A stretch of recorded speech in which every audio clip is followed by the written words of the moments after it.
everybody, welcome to Intermediate Algebra. We're going to do two parts of two sections today, the end of 2.4 and the beginning of 2.5, solving formulas and starting to do some word problems.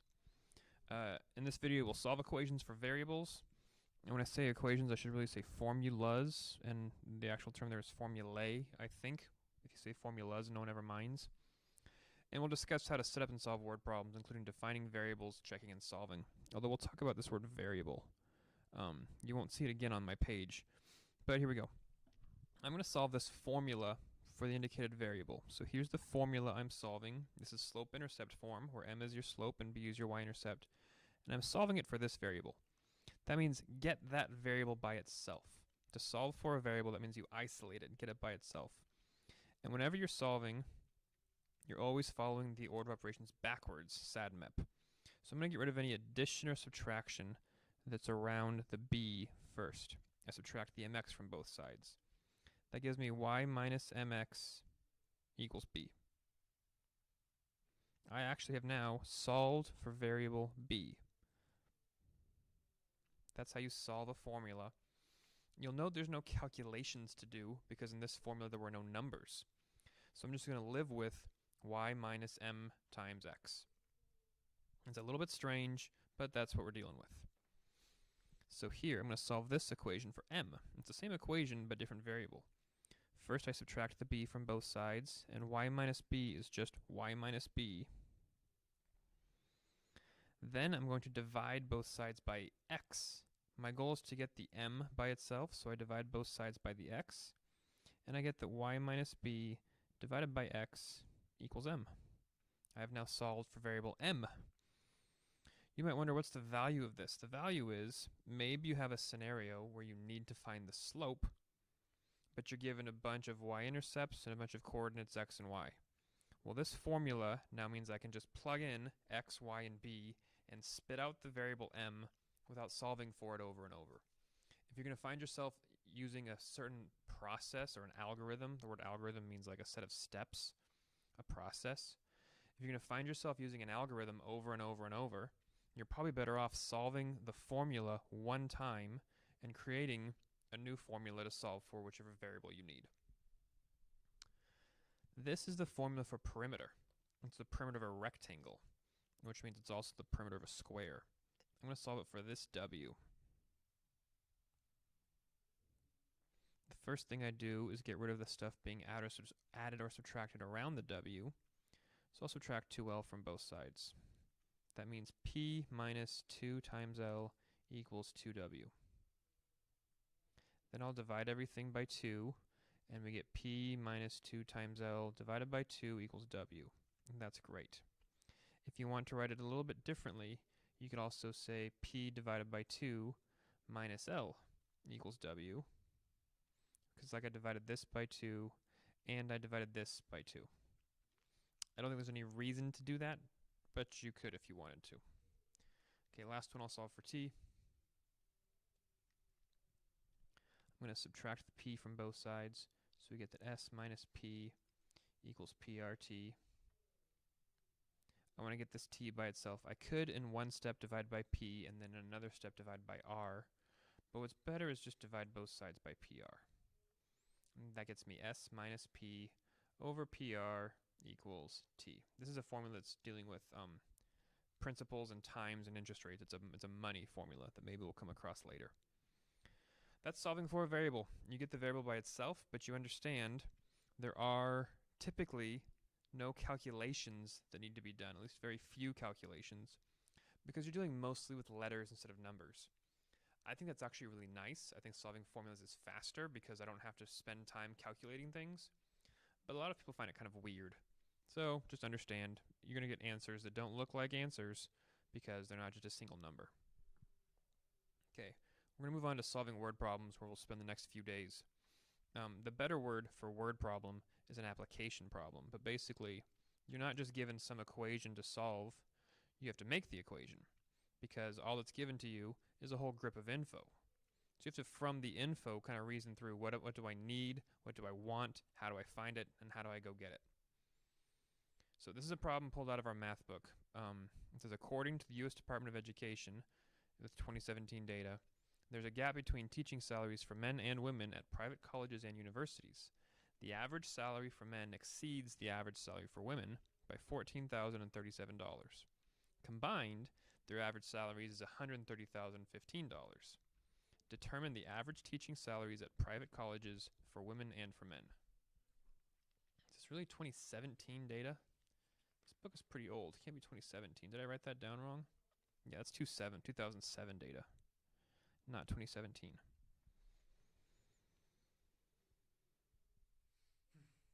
First thing about this problem, it's kind of just like hiding the actual useful data, right? Like, this is a problem where the authors of the problem took the answer, right? The average teaching salaries for men and women. They took the answer and then did stuff with it to create the problem. So in that sense, problems like this are a little bit disingenuous. You wouldn't see a problem exactly like this because in this situation, you probably already knew the answers to begin with, how much a man makes and how much a woman makes at these universities. But problems like this are useful in showing us how to set up a problem and then how to solve the problem. So the problems that start out as the more just kind of silly problems are typically the ones that are easier to set up, and that's why we start with them. The most important thing to doing a word problem is to try to understand it. Literally, read and understand the problem. And that might take reading it a few times. That might take some highlighting and some crossing. For example, the fact this data was from 2007 isn't that important. The fact that it's from the U.S. Department of Ed lets us know it's probably pretty valid, like reliable, but not going to come up in my equations anywhere. What I'm understanding is there's an amount that some men make and an amount that some women make, and the men make more than the women. This statement of men is greater than women, that's not a blanket statement. Men aren't greater than women in all scenarios. Sure, there's plenty where they are, but also plenty where they aren't. So what I'm really saying is the salary of the men is greater than the salary of the women. Combined, their average salaries are $130,015. And the salary of a man exceeds that of a woman by $14,037. Okay, so the salaries put together is $130,000, but a man makes makes $14,000 more than a woman. I'm going to take all this information that I've tried to read and understand and find some way to express it mathematically.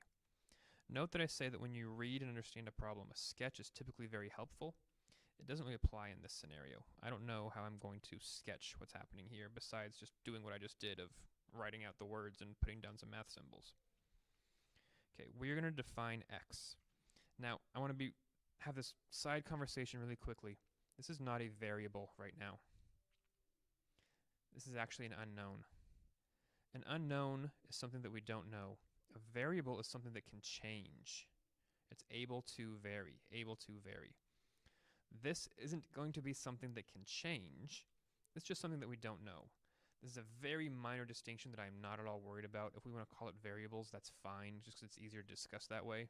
But I wanted to at least be on the record of stating, when I define this x right now, this x is something that we don't know. It's an unknown, but it's not a variable because it can't change.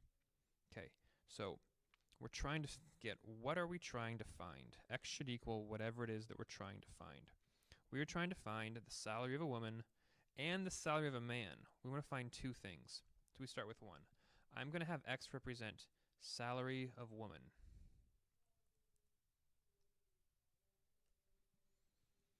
And I picked women first because they make less. So here's a really big hint. If possible, have x equal whichever is lower. That just makes the math easier, typically. It doesn't actually matter. You'll get the right answer either way. But the math can be simpler if you make x equal whichever is lower. Since the salary of the women is lower, I made x equal the salary of women. Now, I know that the salary for a man exceeds the salary for a woman by 14,000. So that means I can state that x plus 14,037 is equal to the salary of a man. So I should be saying average salaries. These are averages. But now I can express the average salary of a woman and the average salary of a man with variables, with unknowns. But that's really, really useful. Because the final bit here is that it says combined, and that means sum, that means plus, their average salaries are $130,015. So I know that the salary of a woman plus the salary of the men is $130,015. But I know the salary of a woman we just called X, and the salary of the men we called X plus 400 or 14,037. And suddenly I have an equation that I can solve. Here's the salary of a woman of women, I don't know either. Here's the salary of a man or of men. You put them together, you have their combined salary. So we start solving. 2x plus 14,037 equals 130,015. Subtract the 14,037 from both sides. I'm not totally sure what that is. Let me calculate real quick. 2x equals 125,978. Divide both those by 2 to get 57,989. So a woman makes $57,989 on average.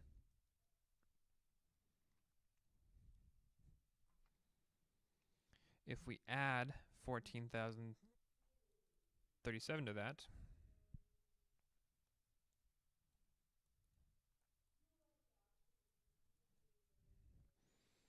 we would get 57,989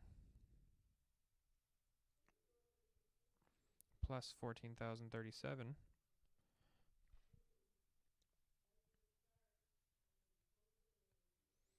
$72,026. So I'm going to just check this really quick. I won't show the check, but this plus this does equal this, and that's good. And this is 14,000 more than this, so that's good. So my check is solid. So I'm now going to answer the question. On average, men earn 72,026. Women earn 57,989. I have solved, I've checked, I've answered. Make sure you actually write that last sentence that answers the question. That's the whole goal. So you want this to be convincing. You want to have a very convincing product that, has me, the reader, convinced you are correct because you showed me your variables, you showed me your process, you solved, you checked, and then you answered the question. That's the key. Convince people that what you're saying is true by defining, showing, checking. Okay, here's another one. We're going to follow the same process of reading the problem, setting up our variable x, defining things in terms of x, and then solving, checking, etc. Only once in 1991 were the winning and losing scores in the Super Bowl consecutive integers. The New York Giants beat the Buffalo Bills in a nearly error-free game. If the sum of the scores was 39, determine the points scored by the losing team, the Bills, and the winning team, the Giants. Again, I love math books with their crazy, crazy stats. The fact this happened in 1991 doesn't matter. Although you should know that the Bills made 4 consecutive Super Bowls, with this one being one of them, and they're the only team to do so. The Bills also lost all 4 of those Super Bowls. There's a really cool 30 for 30 documentary on that. The only team to make 4 consecutive Super Bowls, and they lost all 4 of them. The fact they have consecutive integers is key here. See if you can take a second and identify what that means. Like, how would you phrase that in regular, non-mathy terms if you were talking to somebody? Like, I was just talking to you about the Bills and how they made 4 Super Bowls in a row. And I could also say in a regular conversation, in one of those Super Bowls against the Giants in 1991, in one of those Super Bowls, they only lost by 1 point. That's what that means. Consecutive integers means like the numbers 30 and 31. Those are consecutive integers, or 60 and 61. Now, obviously, these aren't the scores of this game, because this game, the sum of their scores was 39. we might be able to like already just sort of guess and see the answer. But that's not the point of this problem. The point of this problem is to learn how to set these up. I'm going to have X stand for the Bills' score. Why did I pick the Bills' score, not the Giants? Because it's less. And I always want X to be whichever one is less. So that means that I can somehow define the Giants' score. See if you can guess how I'm going to define the Giants' score. It will involve the letter X. We don't want to make a new variable. Like we could say y equals Giants' score, but that's no help to us. We want to have just one variable whenever possible. The Giants' score is one more than the Bills' score, so it's X plus 1. We know the sum of their scores.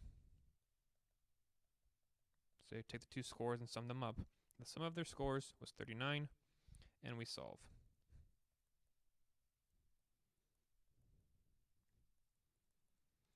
The Bills scored 19 points. The Giants scored 20.